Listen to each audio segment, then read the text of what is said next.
Menteri Keuangan Sri Mulyani memperkirakan penerimaan pajak akan turun lebih dari 300 triliun rupiah pada tahun ini. Turunnya penerimaan negara dipengaruhi oleh terganggunya aktivitas ekonomi akibat pandemi COVID-19. Pemerintah memprediksi penurunan penerimaan pajak tahun ini akan jatuh lebih dalam dibandingkan tahun-tahun sebelumnya. Kementerian Keuangan memprediksi penurunan penerimaan pajak tahun ini akan mencapai 388,5 triliun rupiah atau turun 5,9% dari target APBN 2020. Penurunan pendapatan negara juga terjadi di sisi penerimaan bea dan cukai. Kementerian Keuangan memprediksi penerimaan bea dan cukai hanya akan mencapai 201,5 triliun rupiah atau minus 2,3%. Penurunan penerimaan juga terjadi di sisi penerimaan negara bukan pajak akibat anjloknya harga komoditas dunia serta insentif penurunan harga gas industri. Menteri Keuangan Sri Mulyani Indrawati menjelaskan, turunnya penerimaan negara ini dipengaruhi oleh melemahnya aktivitas ekonomi di dalam negeri. Namun di sisi lain, pemerintah harus memberikan insentif pajak untuk menjaga kelangsungan dunia usaha. Perlemahan ekonomi yang kemudian diterjemahkan dalam pelemahan sektor korporasi dan masyarakat.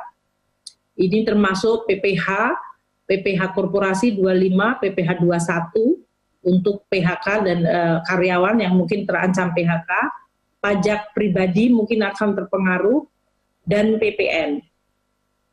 Untuk juga kombinasi dari perlemahan ekonomi tadi, dari penerimaan, dan juga di sisi lain perpajakan kami minta untuk memberikan insentif bagi dunia usaha. Jadi selain melemah, mereka masih mengalami penurunan karena kita memberikan insentif perpajakan. Sementara itu, Dirjen Pajak Suryo Utomo menjelaskan, pada 29 April lalu sudah ada sekitar 10.590 SPT wajib pajak orang pribadi yang dilaporkan. Suryo Utomo berharap perpanjangan pelaporan pajak hingga 30 April lalu dapat dimanfaatkan wajib pajak untuk melaporkan data penerimaan. Pelaporan wajib pajak badan juga ditetapkan hingga 30 April, namun pemerintah memberikan keringanan penyampaian dokumen pelengkap hingga akhir Juni tahun ini. SPT badan kan tetap disampaikan di akhir April ini, tapi kita relaksasikan mengenai dokumen-dokumen yang harus dilampirkan. Jadi dokumen-dokumen tertentu itu boleh dilampirkan sampai dengan akhir Juni 2020.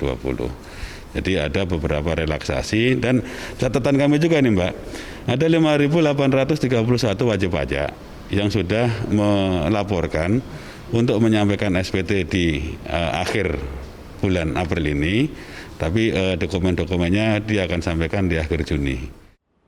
Kementerian Keuangan telah mengeluarkan serangkaian insentif dalam Peraturan Menteri Keuangan Nomor 28 hingga PMK Nomor 34 untuk memberikan relaksasi bagi kegiatan usaha di dalam negeri dalam menghadapi pandemi virus corona. Keringanan ini berupa pembebasan pajak pertambahan nilai sampai pembebasan pajak penghasilan.